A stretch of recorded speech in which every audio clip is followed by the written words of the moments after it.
Episode की शुरुआत में हम जेन्यू को देखते हैं जो कि पियानो बजा रही थी, जिसे तोंगहाओ बड़े प्यार से देख रहा था और जेन्यू को प्रिटी कहते हुए उसकी तारीफ करता है। इतने में ही ताइचू वहाँ पर आ जाता है जो कि जेन्यू के लिए स्पेशली फ्लावर्स का एक बुके लेकर आया हुआ था और जेन्यू से मिलने पर उसे बोलता है कि वो यहाँ पर उसे कंपनी देने के लिए आया है ताकि वो बोर ना हो। जिसके बाद ताइचू को तोंगहाओ से पूछने पर लेबर स्कैम के बारे में पता चलता है, जिसकी वजह से तोंगहाओ इंडोनेशिया नहीं जा पाया था। और बातों ही बातों में जेन्यू ताइचू को पियानो गिफ्ट के लिए थैंक्स कहती है, लेकिन ताइचू बताता है कि ये पियानो उसे उसने गिफ्ट नहीं किया। इसलिए जेन्यू सोचने लग जाती है कि आखिर ये पियानो उसे किसने गिफ्ट किया होगा। फिर ताइचू अब यहाँ पर जेन्यू के साथ उसकी लेट मदर का फेवरेट म्यूजिक प्ले करता है, जिसे सुनकर तोंगहाओ उस रिदम के बारे में बताने लग जाता है और टेस्ट करने के लिए ताइचू दोबारा एक रिदम प्ले करता है और तोंगहाओ उसके बारे में भी बता देता है, जिससे हमें तोंगहाओ की म्यूजिकल सेंस के बारे में भी पता चलता है। इसके बाद मॉम जिनसे तोंगहाओ को सामान डिलीवर करने के लिए बोलती है तो वो जेन्यू को भी साथ में चलने के लिए बोलता है, क्योंकि उसे ताइचू के साथ में यहाँ पर देखकर जेलेसी हो रही थी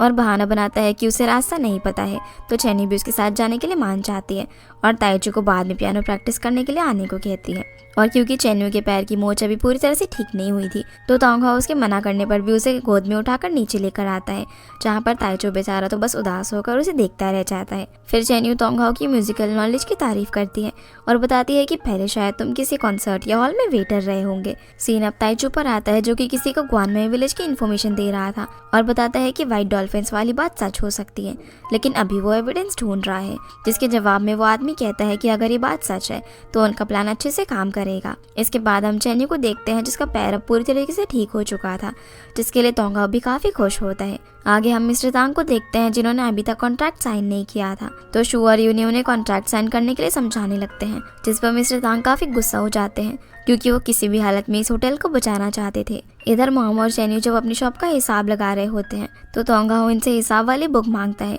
और बुक देते हुए मॉम उसे बोलती है कि सऊदी अरब में एक और जॉब है और वो लीगल भी नहीं है। तो तोंगहाओ उन्हें बताने लग जाता है कि उन्होंने हिसाब लगाते हुए बाकी एक्सपेंस तो जोड़े ही नहीं और सिर्फ टोटल प्रॉफिट लिखा हुआ है। जिसके बाद वो उन्हें उसकी डिटेल समरी बनाकर देता है और पूछता है कि क्या वो यहाँ पर रह सकता है। तो मॉम जिनसे कहती है कि ये तो तुम्हारी परफॉर्मेंस पे डिपेंड करता है। इतने में ही मिस्टर तांग के होटल का एक एम्प्लॉय जेन्यू को होटल की सिचुएशन बताता है, तो जेन्यू उसके साथ वहाँ से चली जाती है। जिसके जाने के बाद तोंगहाओ मॉम जिनसे सारी बात पूछता है तो वो भी उसे ग्वानमेई होटल के बारे में सारी चीजें बता देती है, इसलिए वो भी वहाँ की तरफ जाने के लिए निकल जाता है। इधर शू जेन्यू को भी समझा रहा होता है कि मिस्टर तांग ने सेलविन के पास अपने शेयर्स गिरवी रखे थे और कॉन्ट्रैक्ट के अकॉर्डिंग उनका हक है होटल को तोड़ने का। अब मिस्टर तांग यहाँ पर जेन्यू को शांत करवाते हैं क्योंकि वो काफी बहस कर रही थी और शू से अकेले में बात करने के लिए चले जाते हैं, जहाँ मिस्टर तांग जेन्यू को डील ऑफर करता है कि अगर वो उनका होटल ना तोड़े तो वो जुनहाओ के एक्सीडेंट वाली बात मीडिया में लीक नहीं करेगा। जिस पर शू बोलता है कि ये बात तो छोटी है, वो तो अब्रॉड गया है। पर मिस्टर तांग बोलते हैं कि उनके पास प्रूफ है। जिसके बाद शू वहाँ से बिना पेपर साइन करे ही सबको लेकर चला जाता है। जिनके बाहर निकलते ही तोंगहाओ भी वहाँ पर पहुँच जाता है, लेकिन वो दोनों एक दूसरे को नोटिस नहीं कर पाते। फिर मिस्टर तांग अब यहाँ पर जेन्यू को बताते हैं कि उन्हें 1 महीने का टाइम मिला है और उसी वक्त तोंगहाओ मिस्टर तांग के सामने वहाँ पर आ जाता है, जिसे वो देखते ही रह जाते हैं क्योंकि वो जुनहाओ को पहचान गए थे। लेकिन जब जेन्यू तोंगहाओ को अपना कजन बताती है तो मिस्टर तांग जेन्यू को अपने साथ लेकर जाते हैं, जहाँ जेन्यू मिस्टर तांग को सब कुछ बता देती है ये कैसे तोंगहाओ ने मिला था और उसकी याददाश्त अब खो चुकी है और वो ये सारी बातें किसी और को बताने से भी मना करती है। फिर हम शू और यूनी को देखते हैं जिनकी बातों से हमें पता चलता है कि मिस्टर तांग ही वो आदमी थे जिन्होंने पुलिस को एक्सीडेंट के बारे में इन्फॉर्म किया था, जिससे शू को लगता है कि उस एक्सीडेंट के अंदर मिस्टर तांग का हाथ है। लेकिन इस बात से मिस्टर तांग साफ साफ मना कर देते हैं कि उनका इंटेंशन सिर्फ जुनहाओ को हर्ट करना था, पर लास्ट मोमेंट पे उन्होंने अपना प्लान ड्रॉप कर दिया था और शू के पास कोई और रास्ता ना होने की वजह से मिस्टर तांग को उसे 1 महीने का टाइम देना पड़ता है। अब शू यहाँ पर यूनी को रोता हुआ देखकर उसे संभालता है और अंकल आंटी को ये बात बताने से मना करता है। इसके बाद हम मिस्टर तांग और तोंगहाओ को देखते हैं, जहाँ पर मिस्टर तांग उसे किसी भी तरह की परेशानी होने पर उनके पास आने के लिए कहते हैं। फिर वो तोंगहाओ से पूछते हैं कि क्या तुम्हें अपने पास के बारे में कुछ याद है। तब तोंगहाओ बताता है कि उसे अपने पास याद नहीं है और वो अब उसे याद करना भी नहीं चाहता, क्योंकि अब मॉम जिनजी शेंजे और जेन्यू इसका परिवार है और ये विलेज उसका घर है। ये कहकर वो यहाँ से चला जाता है। सीन अब जेन्यू और तोंगहाओ की तरफ शिफ्ट होता है, जहाँ तोंगहाओ बताता है कि इस हालत में मिस्टर तांग का 8 मिलियन युआन का डेट पे करना नेक्स्ट टू इम्पॉसिबल है, और ऊपर से होटल की मैनेजमेंट, सर्विस और फर्नीचर भी अच्छी नहीं है। इस कंडीशन में होटल अच्छे से रन नहीं हो पाएगा, इसलिए उन्हें होटल सैमुअल को सौंप देना चाहिए। जो सुनकर चेनी उस पर काफी गुस्सा हो जाती है और बोलती है कि एक याददाश्त गुम हुआ आदमी क्या ही समझेगा उस होटल की वैल्यू क्या है हमारे लिए। जिस पर तोंगहाओ बोलता है कि उसकी सिर्फ मेमोरी लॉस हुई है, लेकिन वो होटल की सच्चाई तो देख ही सकता है ना, और उसे टाल नहीं सकता। जो सुनकर चेनी उस पर और ज्यादा गुस्सा होकर वहां से चली जाती है। फिर शेंसे उसके पास आता है और उससे पूछता है कि क्या तुम्हारा झगड़ा हुआ है, तो वो हाँ बोलकर सोने के लिए चला जाता है, लेकिन वहां पर भी उसे नींद नहीं आ रही थी। तो शेंसे से पूछता है कि चेनी उस होटल को लेकर इतना फिक्र क्यों करती है। तब शेंसे बताता है कि चेन्यू की मॉम के मरने के बाद जब वो इस विलेज में अपने डैड के साथ आई थी, तब वो इसी होटल के अंदर रुकी थी और ये होटल उसका घर था जहाँ पर वो पली बड़ी है। फिर वो उसे और ज्यादा समझाने के लिए पूछता है कि अगर ताइचू चेन्यू को लेकर जाए तो तुम्हें कैसे लगेगा। जो सुनकर तोंगहाओ भी उस होटल के लिए चेन्यू की फीलिंग समझ जाता है। अब अगली सुबह शेंजे सभी लोगों को बताता है कि तोंगहाओ घर पर नहीं है, वो सुबह उठकर कहीं पर चला गया और उसे किसी ने भी नहीं देखा, जिस बात को मॉम जिन से इग्नोर कर देती है। सीन अब ग्वानमेई होटल की तरफ शिफ्ट होता है, जहाँ पर तोंगहाओ ने सभी स्टाफ मेंबर्स को सुबह जल्दी बुलाया था और होटल को बचाने के लिए उन्हें होटल में चेंजेस करने के लिए कहता है, जिसके लिए सभी अपने अपने काम में लग जाते हैं। और थोड़ी देर के बाद चेन्यू भी वहाँ पर आ जाती है, जो कि होटल को नए लुक को देखकर काफी इम्प्रेस हो जाती है। फिर वो तोंगहाओ से पूछती है कि वो ये सब क्या कर रहा है, तो तोंगहाओ बताता है कि मैं इस जगह को तुम्हारे लिए प्रोटेक्ट करूंगा, क्योंकि तुम्हारा बचपन यहीं पर बीता है और इस जगह से तुम्हारे काफी इमोशंस जुड़े हुए हैं। जो सुनकर चेन्यू काफी इमोशनल हो जाती है। फिर जब मिस्टर तांग वहाँ पर आते हैं तो वो होटल को साफ सुथरा वो देखकर पूछते हैं कि कोई इंस्पेक्शन करने वाला यहाँ पर आ रहा है क्या। पर चेन्यू बताती है कि होटल के बेटर मैनेजमेंट और बिजनेस में बूस्ट लाने के लिए चेंजेस किए जा रहे हैं और ये सारा प्लान तोंगहाओ का है। फिर तोंगहाओ सभी लोगों को बताने लगता है कि उसने होटल की पिछले 3 साल की फाइनेंशियल सिचुएशन देखी है। तो यहाँ पर मिस्टर तांग अपने एम्प्लॉयज को डांटने लग जाते हैं कि उन्होंने कॉन्फिडेंशियल इन्फॉर्मेशन तोंगहाओ को क्यों दी। तब चेन्यू तांग को चुप कराने के लिए बोलती है कि ग्वानमेई होटल ने हर महीने 100,000 युआन के कस्टमर्स खोए हैं और सिवाय मक्खियों के यहाँ पर कोई नहीं रहता। तभी ताइचू बीच में आकर बोलता है कि क्या तुम्हें मैं मक्खी लगता हूँ। फिर तोंगहाओ अब यहाँ पर कस्टमर सेटिस्फेक्शन और प्रॉपर बिजनेस प्लान के बारे में बताता है, जिसे देखकर ताइचू भी अपनी नॉलेज से काफी सारी इन्फॉर्मेशन सभी के सामने शेयर करता है और होटल में काफी सारी चीजें इंप्रूव कराने के लिए बताता है। तोंगहाओ यहाँ पर सबसे पहले होटल का नाम ग्वानमेई होटल से ग्वानमेई इन चेंज करने को कहता है और इस होटल की जगह होम स्टे फैसिलिटी पर शिफ्ट होने के लिए कहता है, जिसे ताइचू भी एग्री करता है। फिर ताइचू यहाँ पर कुछ होटल्स के एग्जाम्पल देने लगता है, लेकिन तोंगहाओ बोलता है कि ये सब तो 5 स्टार होटल्स है और हमारे लिए सबसे बेस्ट एग्जाम्पल रहेगा वेस्ट मेडो, जिसकी इतनी ज्यादा नॉलेज देखकर सभी लोग काफी इंप्रेस हो जाते हैं। अब चेन्यू तोंगहाओ को साइड में लेकर जाकर उससे पूछने लग जाती है कि तुम्हें तो काफी कुछ पता है। तो तोंगहाओ बोलता है कि शायद पहले मैं किसी होटल मैनेजमेंट में काम करता हूँगा, और कल रात के लिए चेन्यू उससे माफी भी मांगती है, जिस पर तोंगहाओ बोलता है कि वो इस होटल को उसके लिए बचा कर ही रहेगा।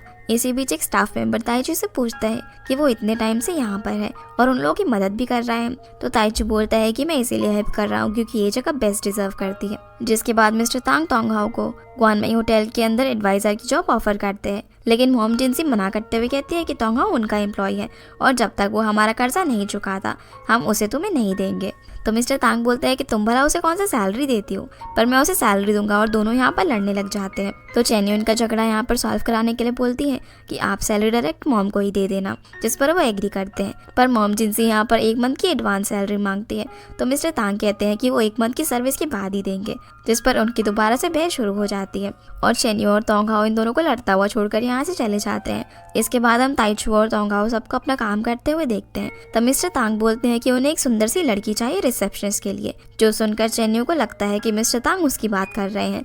पर इतने में ही वहाँ पर सुलिन आ जाती है, जो कि उसे ये पोस्ट देने के लिए मिस्टर तांग को थैंक्स बोलती है। फिर तोंगहाओ यहाँ पर चेन्यू को होटल का मार्केटिंग का इंचार्ज बना देता है और ग्वानमेई इनकी अच्छी फोटोज पोस्ट करने के लिए कहता है, जहाँ ताइचू उसे फोटोज लेने में हेल्प करता है और सभी अपने अपने काम में लग जाते हैं, जहाँ ये सभी लोग मिलकर होटल का पूरा लुक ही बदल देते हैं। इसके बाद हम चेन्यू और ताइचू को देखते हैं, जो कि ग्वानमेई विलेज के बाहर में बात कर रहे होते हैं, जहाँ पर चेन्यू बोलती है कि भले ये जगह थोड़ी सी बैकवर्ड है, लेकिन हम इस जगह से प्यार करते हैं। इस बीच ताइचू उसे व्हाइट डॉल्फिन्स वाली जगह पर ले जाने के लिए बोलता है, तो चेन्यू बोलती है कि वो उसे किसी और दिन लेकर जाएगी क्योंकि अभी होटल का काम बाकी है। सीन अब होटल में शिफ्ट होता है, जहाँ पर मिस्टर शेन शुअर यूनी से जुनाओ के बारे में पूछ रहे होते हैं, लेकिन अभी तक उनके पास जुनाओ की कोई भी खबर नहीं थी। तो मिस्टर शेन यहाँ पर रोते हुए कहते हैं कि तुम सब अपना दुख मुझसे नहीं छुपा सकते, मैं सब कुछ समझता हूँ, और शू को अपने पास बुलाकर उसे सॉरी कहते हैं। अब इससे पहले कि वो आगे उसे कुछ बोल पाते हैं, उनकी तबीयत काफी ज्यादा बिगड़ने लग जाती है, और जब तक यूनी डॉक्टर्स को बुलाती है तब तक काफी देर हो चुकी थी,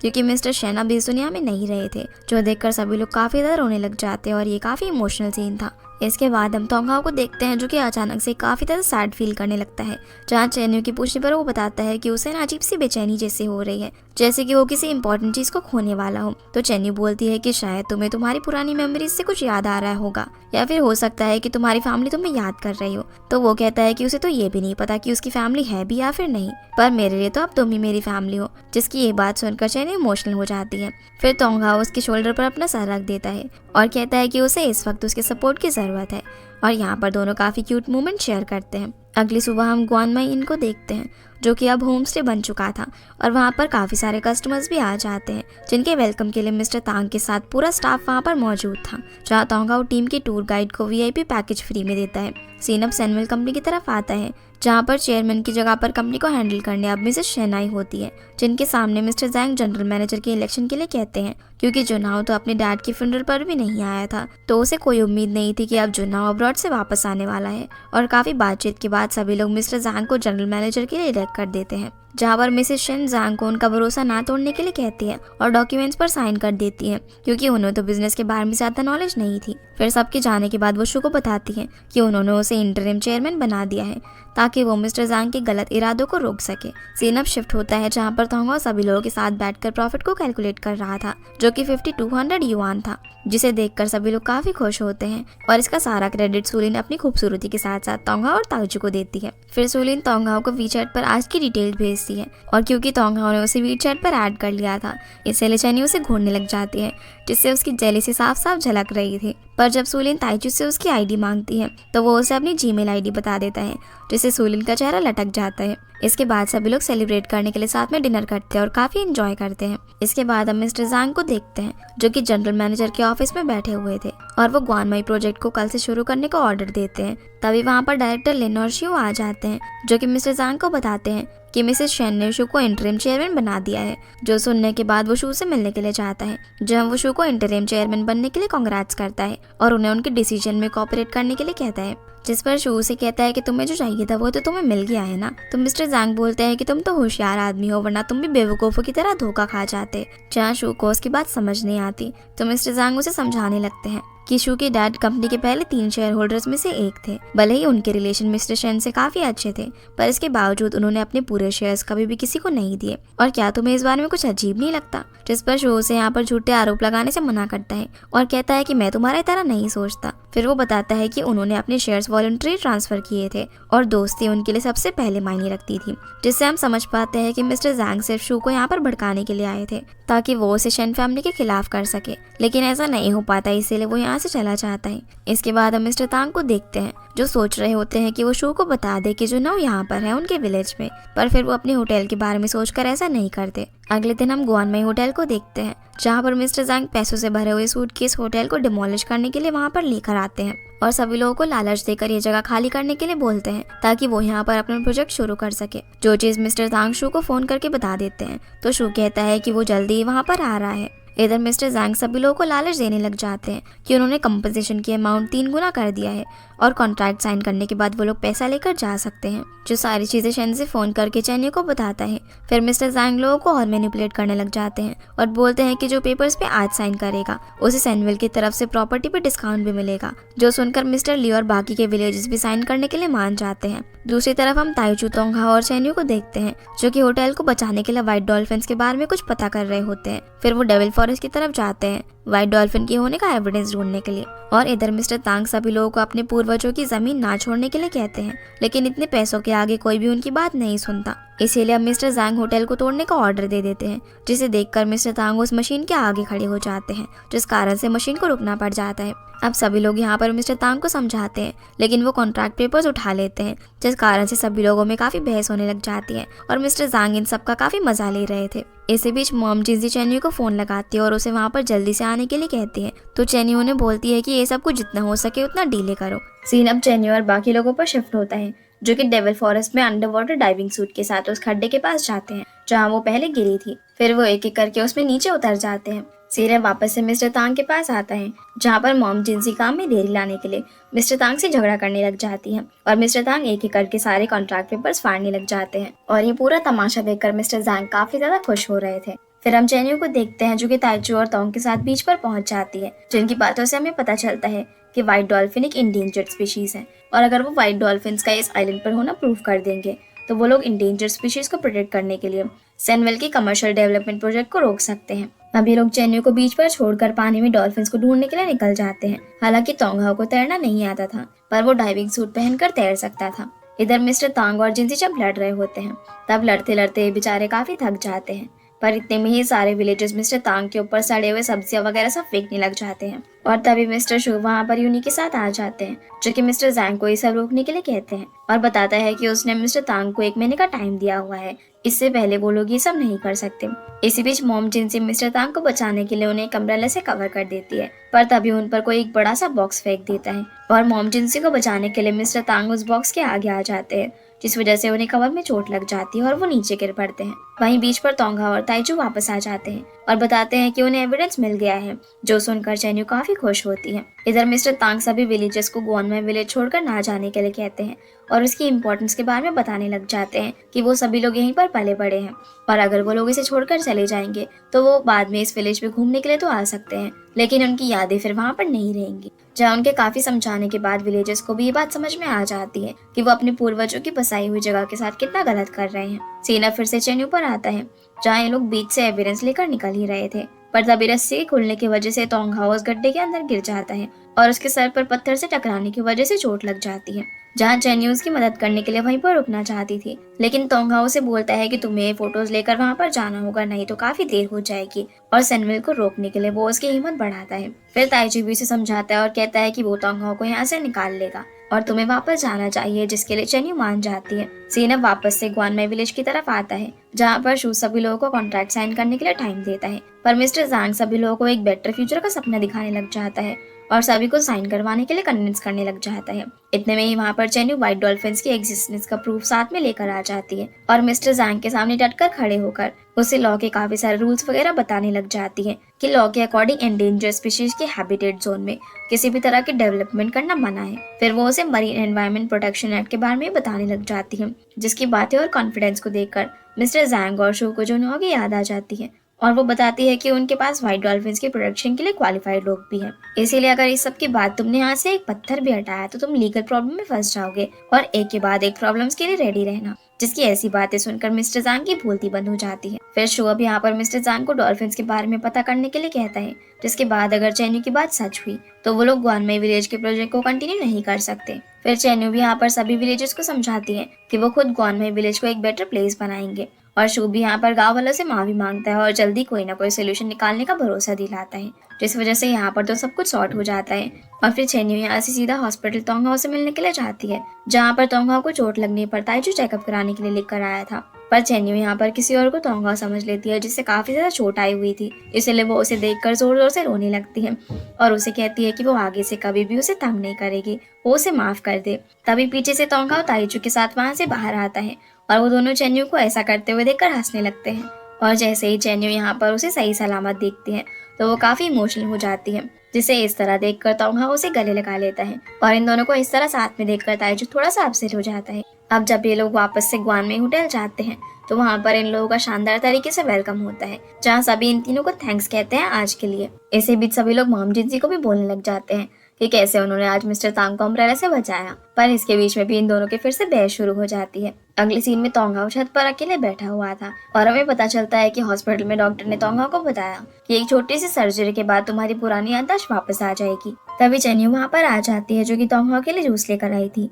और बातों ही बातों में तोंगहाओ उससे पूछता है कि क्या वो चाहती है कि उसकी मेमोरी वापस आ जाए, तो चैन्यू उसे कोई भी जवाब नहीं दे पाती। इसीलिए तोंगहाओ उसे बोलता है कि मेरे लिए तो मेरा प्रेजेंट इंपॉर्टेंस रखता है, और यहाँ पर ये दोनों स्टार्स को देखते हुए काफी बातें करते हैं। इसके बाद सीन सैनविल कंपनी में शिफ्ट होता है, जहाँ पर इन्वेस्टिगेशन रिपोर्ट में व्हाइट डॉल्फिन्स की प्रेजेंस प्रूफ हो चुकी थी। इसलिए अब वो लोग गुआनमाई विलेज में काफी बड़े हिस्से पर डेवलपमेंट प्रोजेक्ट नहीं कर पाएंगे। इसीलिए मिस्टर जैंग चिल्लाते हुए सारी गलती शू और जुनहो पर डाल देते हैं, जो कि इतने दिनों से कहाँ पर है किसी को पता नहीं। तभी यूनी उसे बता देती है कि जो ना वो मिसिंग हो गया है, और सारी सच्चाई बताने के बाद वो वहाँ से रोते हुए चली जाती है, जिसके पीछे पीछे शू भी जाता है और मिस्टर जांग ये जानकर काफी हैरान था। शू अब यहाँ पर यूनी को कंफर्ट करता है और उसे जुनाओ की स्ट्रेंथ और विल पावर के बारे में याद दिलाता है कि बचपन में एक वाइल्ड ट्रेनिंग कैंप में सेल्फ कंट्रोल प्रैक्टिस करने के दौरान वो जुनाओ ही था जिसने लास्ट तक बेल नहीं प्रेस की थी, और बोलता है कि मुझे पूरा यकीन है कि जुनाओ वापस आएगा। ये सब कहकर वो उसे हिम्मत रखने के लिए बोलते हैं। इसके बाद हम ग्वानमे होटल को देखते हैं, जहाँ पर तोंगाओ सभी को होमस्टे को बेस्ट बनाने की टिप्स देता है और कस्टमर्स को उनकी उम्मीद से ज्यादा देने को कहता है। दूसरी तरफ चेन्यू तोंगाओ के लिए सूप बना रही होती है, लेकिन वो सब कुछ गड़बड़ कर देती है और शेफ के समझाने पर भी खुद सूप बनाना चाहती थी, जिस बीच उसकी उंगली कट भी जाती है। फिर सूप बनाने के बाद जब वो उसे तोंगाओ को देती है तो तोंगाओ उसकी उंगली को देखकर उसे अगली बार ध्यान से काम करने को कहता है। फिर जैसे वो सूप पीता है तो हम उसके एक्सप्रेशन से समझ पाते हैं कि वो सूप कैसा बना होगा, पर वो कहता है कि ये बहुत ही अच्छा बना है। जिस बीच चेन्यू भी उसे टेस्ट करती है, पर इससे पहले कि वो कुछ बोल पाती तोंगाओ सारा सूप पी जाता है और एक बार और पीने के लिए मांगता है, तो शेफ उसे देते हुए कहता है कि वो इसे फेंकने जा रहा था और तुम ये पूरा रख लो, जो देखने में काफी फनी था। चेन्यू भी यहाँ पर उसे सूप पीने से मना करती है, लेकिन तोंगाओ बोलता है कि ये तुमने बनाया है तो मैं इसे पूरा पीऊंगा। फिर वो होटल की पब्लिसिटी के लिए एक फोटोग्राफी शो की अरेंजमेंट ऑर्गेनाइज करवाने के लिए कहता है और काफी ट्रैवलर्स की लिस्ट भी देता है जो कि उनकी पब्लिसिटी में हेल्प कर सकते हैं। और सेम प्लान के साथ ताइचू भी अपनी लिस्ट लेकर वहाँ पर आ जाता है, जिसके अंदर सिर्फ एक गेस्ट का नाम था, और बताता है कि उसने डॉल्फिन जोन के लिए एप्लीकेशन डाल दी है। फिर तोंगाओ चेन्यू से ग्वानमे होटल की सभी फोटोज निकलवाने के लिए कहता है। इसके बाद हम मिस्टर जांग को देखते हैं, जो बताता है कि जीक्यू वेंचर से मिस्टर वांग कुछ दिनों में चाइना वापस आ रहे हैं और वो जुनहाओ से मिलकर व्हाइट डॉल्फिन वाले इंसिडेंट पर डिस्कस करना चाहते हैं, और अगर ऐसा नहीं हुआ तो वो अपनी इन्वेस्टमेंट वापस ले लेंगे, जिससे कि सनविल कंपनी क्राइसिस का शिकार हो सकती है। इसीलिए मिसेस शैन अब जैंग को ये कंपनी बचाने के लिए कहती है। दूसरी तरफ वो सूप पीने के कारण बेचारे तोंगाओ का पेट एकदम गड़बड़ हो गया था और उसे बार बार वॉशरूम जाना पड़ रहा था, जिससे उसकी हालत काफी खराब हो जाती है। इधर सैनविल में डायरेक्टर लिन और शिव जुनहाओ के गायब होने पर हंस रहे होते हैं, पर जांग उन्हें गुस्से से देख रहा था, जिससे हम समझ पाते हैं कि वो भी जुनहाओ की फिक्र करता है। सेना वापस से तोंगाओ पर आता है, जहाँ उसे पता चलता है कि उसकी जगह चेन्यू सामान की डिलीवरी करने गई है और उसे रेस्ट करने को कहा है। फिर मॉम जिंजी तोंगाओ से बात करती है और उसे समझाती है कि जब तुम्हारी याददाश्त वापस आ जाएगी तो तुम वापस चले जाना, जिस पर तोंगाओ बोलता है कि वो उन्हें छोड़कर कहीं नहीं जाना चाहता और वही लोग अब उसकी फैमिली और उसके लिए प्रेजेंट मैटर करता है। जिस पर मॉम बोलती है कि हो सकता है कि पिछली मेमोरी में तुम्हारी कोई वाइफ हो और कभी अगर तुम्हें पास्ट याद आ जाए तो तुम रिग्रेट करो, इसीलिए तुम इस तरह चेन्यू की लाइफ बर्बाद तो नहीं करना चाहोगी ना। जो सुनकर तोंगाओ सोच में पड़ जाता है और इसी के साथ ये एपिसोड यहीं पर खत्म हो जाता है। तो गाइस ये थी आज के वीडियो, एंड आई होप आप लोग को ये वीडियो पसंद आई होगी, तो इस वीडियो को लाइक कर चैनल को सब्सक्राइब जरूर कीजिएगा। आपसे फिर मिलते हैं अगले एपिसोड में, तब तक के लिए गुड बाय।